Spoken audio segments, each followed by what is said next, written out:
Well, here's what I have to say as an introduction. In doing my research for a variety of Iowa City history presentations, I've come across stories about the first buildings in Iowa City.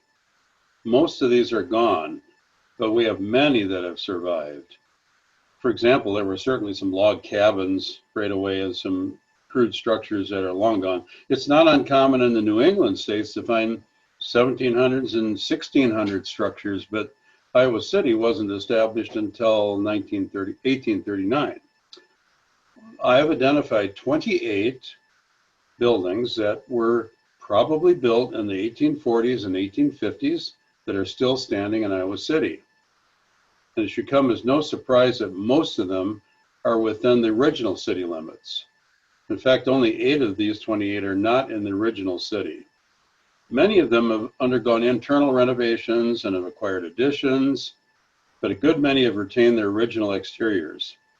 The map I have here identifies the location of the 28 buildings with little red, well, they're kind of squares or rectangles. The original city limits are shown by the black outline. I've undoubtedly overlooked some structures from this era, but let's have fun exploring the ones that I've found so far. Of the ones that are outside the original limits, all but one are in the present city limits. The one way at the top here by where it says Prairie Meadow Court is still out of the city limits, but it was built by a very prominent Iowa Cityan.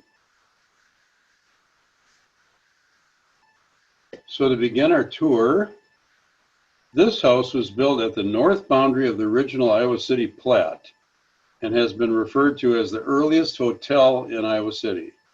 It was located at the site of an early claims cabin, which is said to have been built in 1839, right when we were founded, maybe even before the actual date of founding, within the year, and later was joined to a second log cabin. It then became a hotel and tavern. Of course, it didn't look like this then. A Louis Reno owned the property in 1851, and he may have destroyed the cabin structure and replaced it with the present building.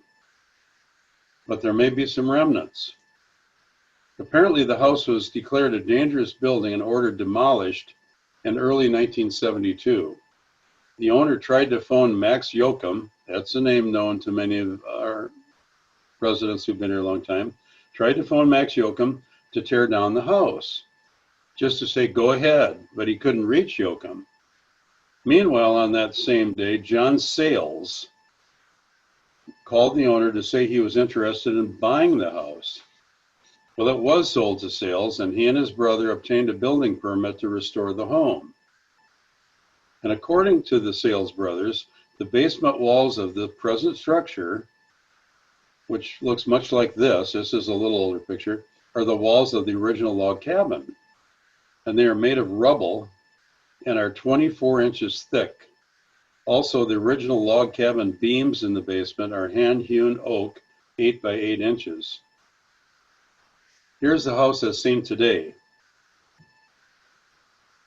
It's used as a duplex, thus the address of 327, 329.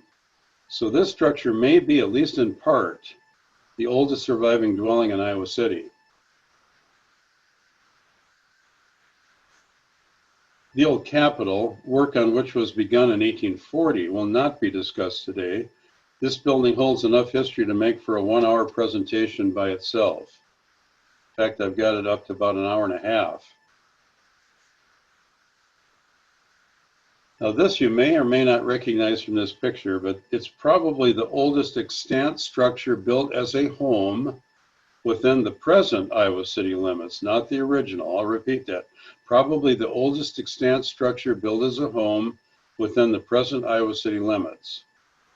It was built by Robert Hutchinson as a farmhouse outside the Iowa City limits, possibly in 1840 or even 1839. It is interesting that we don't have precise dates for this and many of our other structures. The building is located at 119 West Park Road, just south of City Park.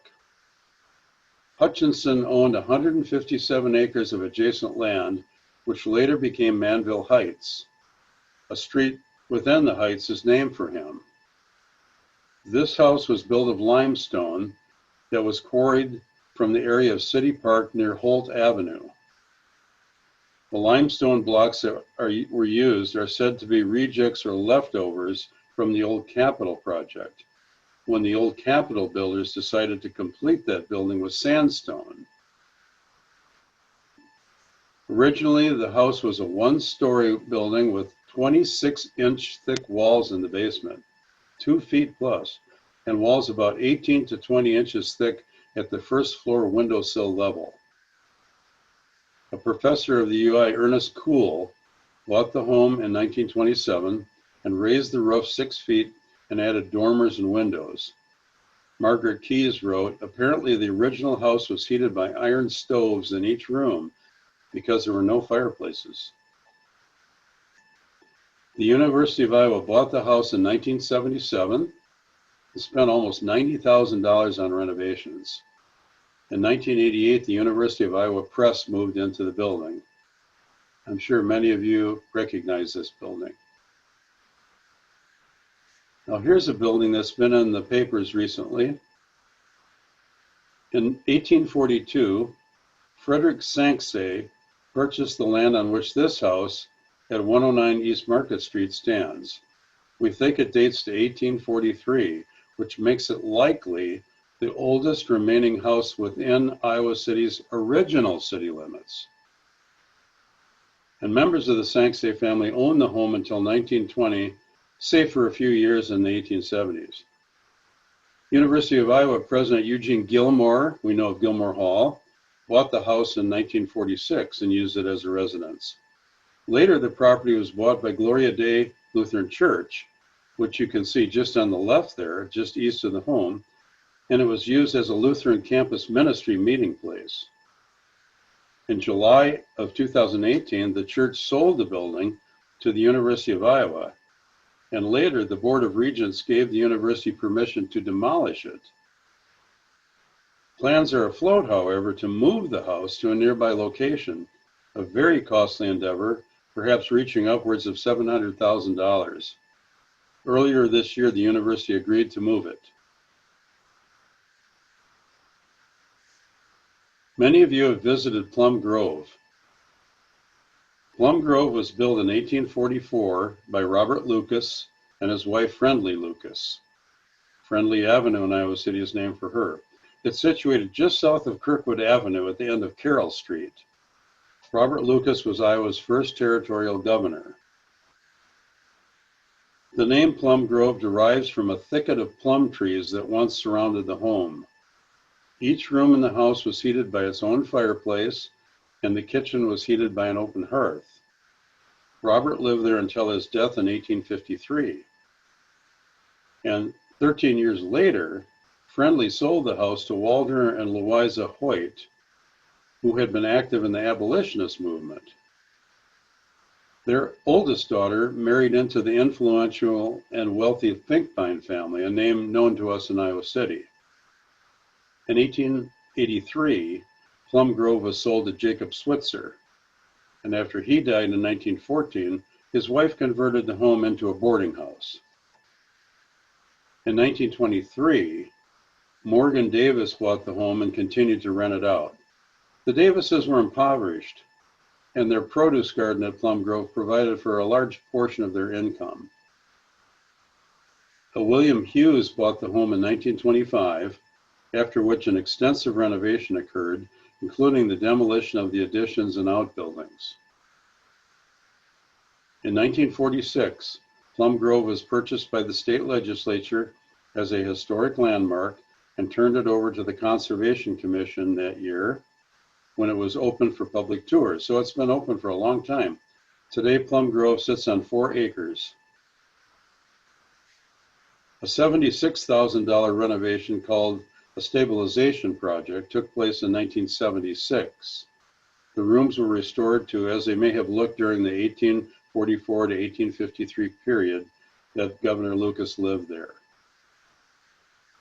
If you take a tour through there, which Vivian and I, my wife, have many times, you can definitely smell a musty aroma. Now moving on to this very small home. Almond Barnes purchased the lot for this house from the territory of Iowa on May 29, 1846. So we know the date of that from records, but we don't know when it was built, but probably between 1840 and 1850. And later an Anne Crowley bought the property, hence our name. The exterior walls are native yellow sandstone, and they are 16 inches thick. According to Irving Weber, there were 20 owners by 1989. This is a familiar house to many of us too.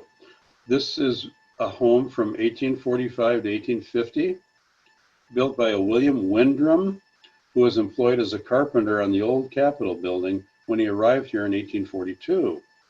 Windrum also helped build Terrell Mill on the Iowa River, a grist mill, across from today's Mayflower residence. When interviewed years ago, some older Iowa City residents reported that the home was a stagecoach stop. This is very plausible because according to Irving Weber, the entire block was occupied by the Western Stagecoach Company. Yes, we had stagecoaches in Iowa City. The company built stagecoaches, made harnesses, and they stabled over 100 horses on this block. In about 1908, a Teresa Mahan established a grocery business on the lower level. And I'll talk about where she had a future business here in a little bit. In fact, right away. Teresa Mahan was one of a long list of occupants in this interesting little shop on Bowery Street. Now, to place a date of this in the 1840s is very questionable. It's a very uncertain building date, but it could be from perhaps 1850s even. Over the years, the shop has been known as the Bowery Street Grocery. If you've been here a while, you've known it as various things. This list, too small to read, reveals a very colorful history of occupants of the shop. Most of them have been grocers.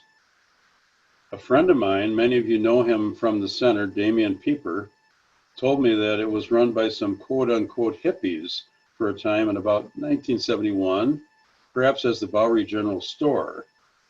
Well, a number of cats were kept in the store, and there were open cornmeal and oatmeal barrels that were kept uncovered. Can you see what's coming? Apparently, some customers complained that they received some unexpected little brown Tootsie Rolls in their purchases. The New Pioneer Co-op got its start here. This very small home, cute little place, was built as a private residence, possibly in 1846. The bricks certainly look like they could be. I don't have much history on it, except I found that an Emma Lou's shop was there in 1937, perhaps different businesses. And after that, it seemed to be a residence again on North Dubuque Street. This is a home on the south side of Church Street toward the east end of Church Street. And we think it was from the 1840s or 1850s.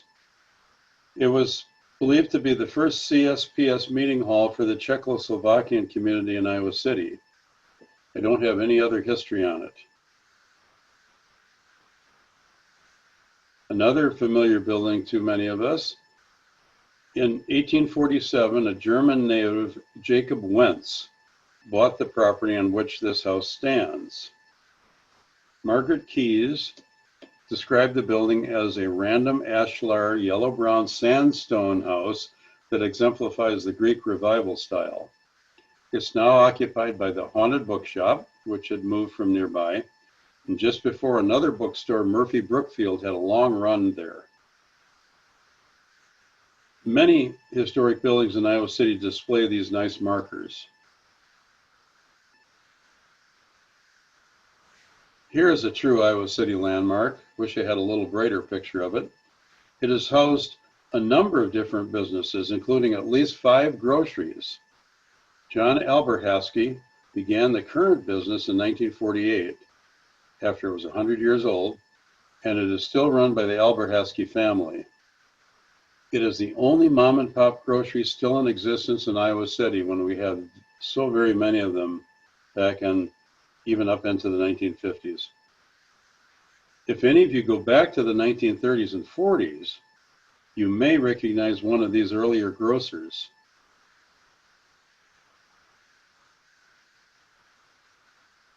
And here was John's before it was John's.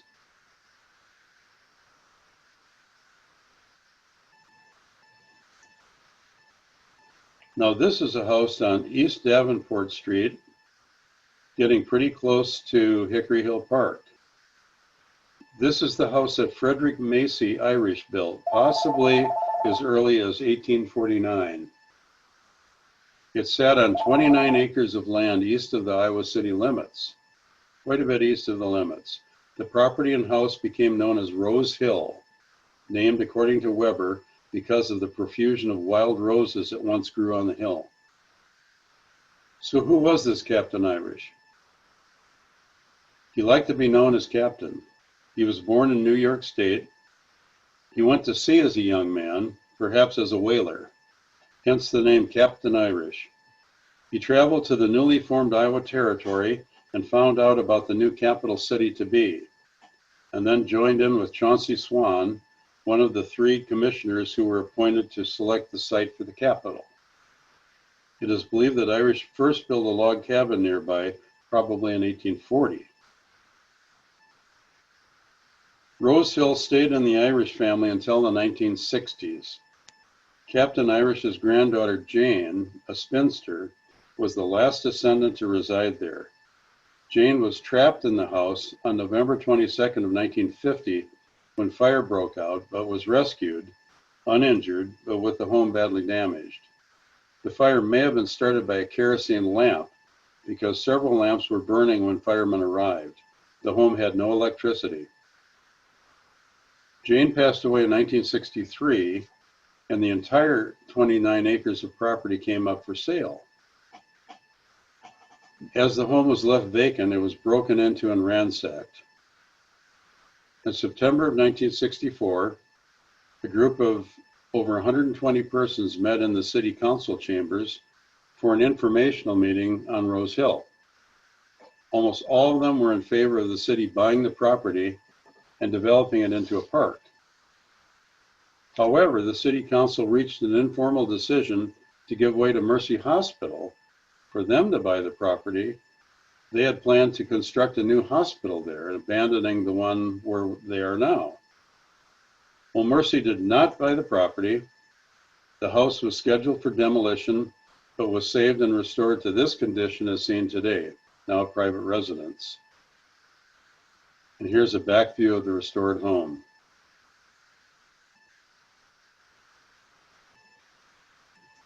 Here's a home on East College Street, the north side of East College Street, adjacent to College Green. The original part that we see here was built in 1850. It has a later addition. I took note of it when I learned that the son of a former patient of mine owns it.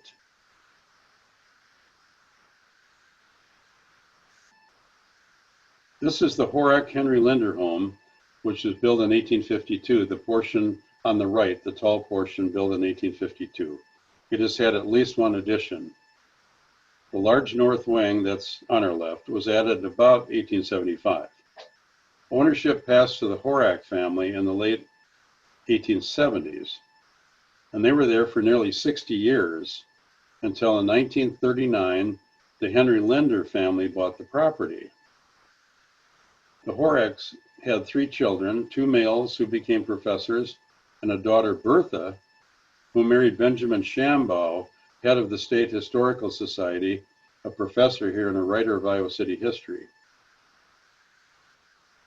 You may know Henry Linder as the founder of the Linder Tire Company, which was first established at 21 East College Street, an address no longer in existence, where today's Old Capitol Town Center now stands. This home is at 414 Brown Street. The original part of the house seen here was probably built in the early 1850s, with the rest of the house built over a period of some 15 years. The original owner was Charles Berryhill, a Pennsylvanian who moved to Iowa City in 1839 and became a merchant, farmer, and speculator. In 1960, this house became part of Black's Gaslight Village, founded by a very eccentric man, and it remains part of Gaslight Village today.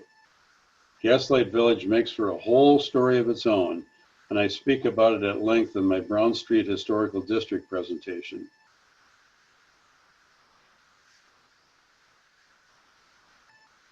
Now we have the Park House Hotel, which was built in 1852, when the population of Iowa City was only about 1,250. It was operated as a hotel for about 10 years. Between 1852 and 1857, it was used primarily by legislators who came to Iowa City when the state legislature was in session, because Iowa City was the state capital during that period. In 1857, the capital was moved to Des Moines. From about 1862 to 1909, St. Agatha Seminary operated out of this building. It contained both classrooms and boarding rooms and was used to train young ladies. From about 1911 to the 1920s, the University of Iowa used the structure as a girls' dormitory called Spendy Hall. Fred Kent made this photograph shortly after he arrived in Iowa City to attend the University of Iowa. Later in the 1920s, it was made into 27 apartments and was known as the Berkeley Apartment Building. And in about 1996, due to code violations and structural problems, the building was under evacuation order, under consideration for demolition. However, it was renovated and continues to house apartments. This house we refer to as the Downey-Pickering-Glasgow home. It was probably built before 1854. At least a portion of it. It's had additions.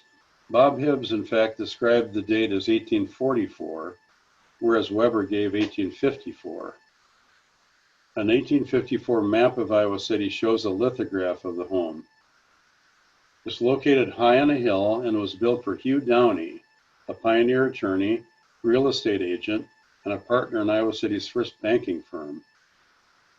You know of the small town south of West Branch called Downey, named for Hugh Downey.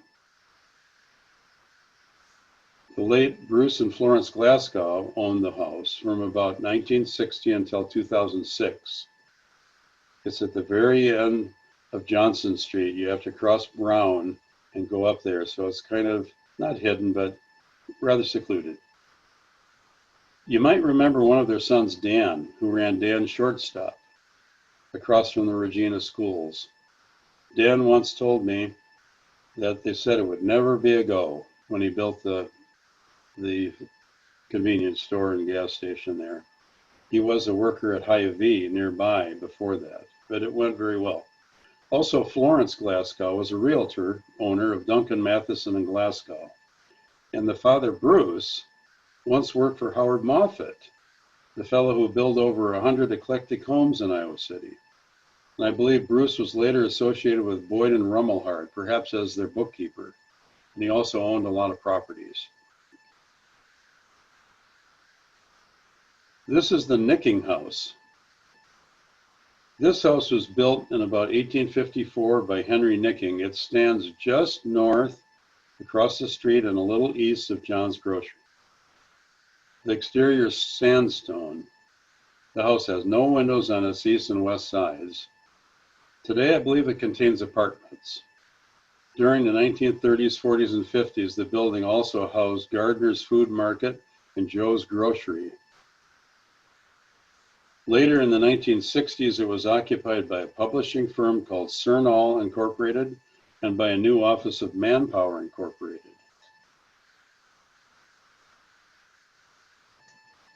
Here is the Schindhelm-Drews House within the boundaries of Goosetown. The original stone section dates to about 1854, and the frame additions were probably completed between 1867 and 1899. I don't have any more history on the house. The Union Brewery building that we know very well on the corner of Lynn and Market dates to 1856. It was founded by German immigrants. A network of tunnels that connected the building to two other breweries survives, where there are beer caves that were used to store products. I heard a man give an interesting talk on all of that one time. There were other breweries that once stood to the east on Market Street. This structure was erected in 1856 to house the Iowa Capital Reporter newspaper, the one on the left. By the 1860s, the Iowa City Republican took over the building. What, a Republican newspaper in Iowa City? It's likely the brick used for the building came from either Sylvanus Johnson's brickyard, located nearby, or the New Oaks brickyard. Johnson, Iowa City's first brickmaker, made bricks for many of the early Iowa City buildings, including the inner walls of the old Capitol building. In the 20th century, it housed the Cozen McAllister Grocery, seen here in a photograph from about 1950. Note the large cash register in the foreground. Old Brick was built in 1956 to serve as the North Presbyterian Church. The First Presbyterian Church owned the building until 1975, when they moved to their new building on Rochester Avenue. Old Brick is now used for concerts, wedding receptions, and so forth. I remember my barbershop chorus staged a show there in 1987. This home was built by Sylvanus Johnson in 1857. This is the only one of all of them that stands outside the present city limits. He was Iowa City's first brickmaker. The house has a mansard roof. Apparently the first home in Iowa City with such a roof. There are references that indicate Johnson had his brick kilns on this property and later moved to the block where the Northwestern Bell Building is on Burlington Street. Interesting story on Johnson. He was a singer, a well-rounded individual, well-respected fellow. He came to Iowa City from Anamosa in 1839 when he was in charge of a military unit en route to fight in the Honey War between Iowa and Missouri. The Honey War makes for another interesting tale that I relate in my presentation on the establishment of the state of Iowa. It was a border dispute. This is the McConnell-Bristol House that stands on the southeast corner of Bowery Street and Johnson Street. A brick on the south side of the home has 1857 cut into it, giving us an indication of the build date. It's been divided into apartments.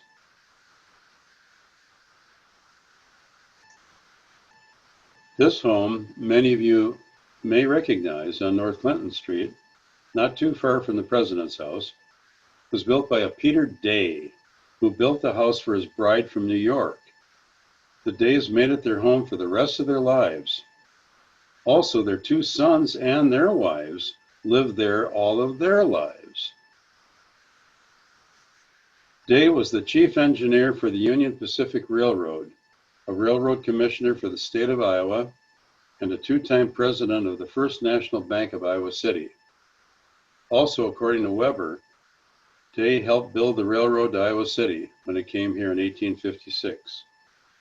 Day was elected mayor of Iowa City in 1860, which was a noteworthy thing for a new resident in town to be elected. The house was expanded after its original construction by adding an ornate hall and staircase in 1870. The University of Iowa purchased the house in 23.